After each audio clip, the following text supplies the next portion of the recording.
कंचन की दो बहुएं थी, सुधा और गौरी। दोनों के दो बच्चे। गौरी नौकरी करती, पैसे कमाती और लोगों को बातें सुनाती, तो वही सुधा अपने और गौरी के बच्चों को पढ़ाती, लिखाती, उनका ख्याल करती और घर का सारा काम भी करती।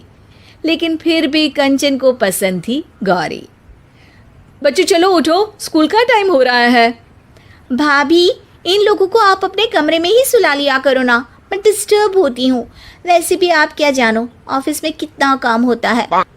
अरे वाह, मैं तो चाची के पास सोऊंगा। अरे नहीं नहीं बेटा, बच्चों को माँ के पास ही सोना चाहिए। ये बोलकर सुधा बच्चों को साथ लेकर बाहर आ जाती है। अरे सुधा, क्या रोज रोज गौरी के कमरे में चली जाती है? पता है ना वो नौकरी करती है, थक जाती है बेचारी। तो क्या माँ बच्चे स्कूल नहीं जाएंगे?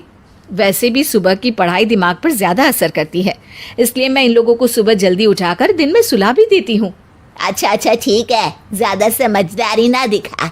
इतनी समझदार होती ना तो आज किसी दफ्तर में अफसर होती। तभी सुधा के ससुर बोल पड़ते हैं। है तो अफसर, मेरे घर की लक्ष्मी और अफसर सब मेरी सुधा बिटिया ही है। अरे चुप रहो जी, मती मारी गई थी। बोल रही थी कि दोनों बहुएं कमाओ आनी चाहिए, लेकिन आप तो माने ही नहीं। मती मारी गई थी आपकी। तभी सुधा सास को चाय का प्याला पकड़ाती है। अगर ये भी दफ्तर जाती ना तो कौन हमारी इस उम्र में सेवा करता, सोचा है कभी? सुधा का ज्यादा ध्यान बच्चों पर होता। देखो बेटा, रट्टा करके पढ़ाई नहीं होती, गणित समझने का विषय है, मैं बताती हूँ। और वो चारों बच्चों को अच्छे से पढ़ाती। अरे भाभी, ये लीजिए चेक, स्कूल की फीस आज जमा कर देना, मैसेज आया था।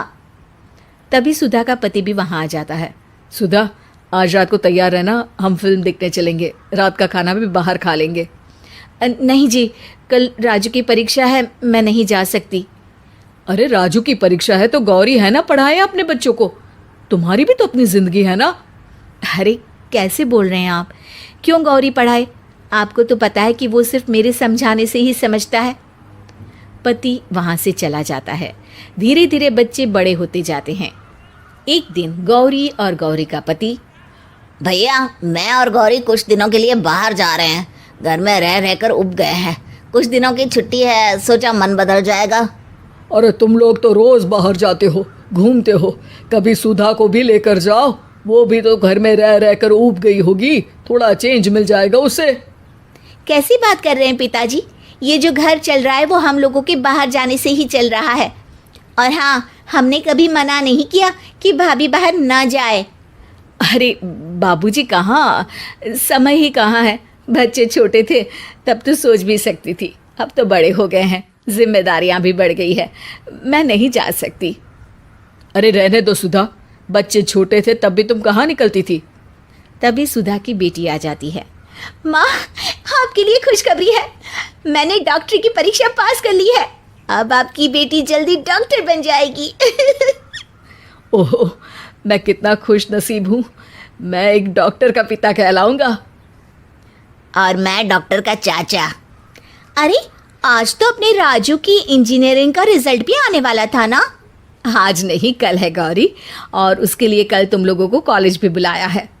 ओह, कल तो मेरी मीटिंग है, मैं नहीं जा सकती। और मेरी भी एक ज़रूरी इंटरव्यू है, मैं नहीं जा पाऊंगा। तभी वहाँ राजू आ जाता है। चाची, कल की तैयारी है ना? कल आपको और दादू को मेरे कॉलेज आना है। अरे मुझे क्यों बेटा? क्योंकि दादू एक सरप्राइज है आपके लिए। क्यों, फेल हो गया है क्या भाई तू? अरे चुप कर, मेरा राजू तो तुझसे भी अच्छे नंबर लाएगा। क्या बात है राजू, मम्मी पापा के लिए कुछ नहीं? हमें नहीं आना है क्या कल? अब आप तो बिजी होंगे ना, इसलिए नहीं कहा आपको। गौरी को बुरा लगता है। अब नहीं, मैं तो फ्री हूँ। हाँ, मैं भी, कल आ जाएंगे हम सब तुम्हारे कॉलेज में। अगले दिन कॉलेज के कार्यक्रम में स्टेज से प्रिंसिपल कहते हैं, और हमारे कॉलेज में आउटस्टैंडिंग परफॉर्मेंस से इंजीनियरिंग की परीक्षा सबसे अच्छे नंबरों से पास की राजू ने। राजू, स्टेज पर आकर अपना पुरस्कार लो और 2 शब्द बोलो। राजू स्टेज पर जाता है और माइक पर कहता है, मैं आज स्टेज पर बुलाना चाहूँगा उनको जिसके कारण मैं आज इस मकाम तक पहुँचा हूँ। मैं आज जो कुछ भी हूँ वो हूँ मेरी सबसे प्यारी। गौरी को लगता है कि उसका बेटा अब उसे स्टेज पर बुलाएगा। वो खड़ी हो जाती है। वो है मेरी सबसे प्यारी प्यारी प्यारी प्यारी सी चाची के कारण। मैं चाहूँगा कि मेरा ये पुरस्कार मेरे चाची के हाथों से मुझे मिले। गौरी का मुंह उतर जाता है। सब लोग घर वापस लौटते हैं। वाह, ये तो वही बात हो गई कि खाद कोई और डाले, फसल कोई और खाए। मेरे बेटे ने मुझसे तो पूछा ही नहीं, कमाई धमाई तो सब धरी की धरी रह गई। मैं राजू से बात करूंगी गौरी, तुम परेशान ना हो। अरे भाभी, जो होना था वो तो हो गया, अब क्या बात करेंगी। अच्छा होता कि मैं इंटरव्यू में ही चला जाता। तभी वहाँ ससुर जी आ जाते हैं। अरे बेटा, कमाई सिर्फ पैसों की ही नहीं बल्कि असली कमाई तो आपके संस्कारों की होती है, जो सुधा बहू ने कमाया। बच्चों के लिए दिया उसका त्याग और बलिदान, तो रंग तो आना ही था एक दिन।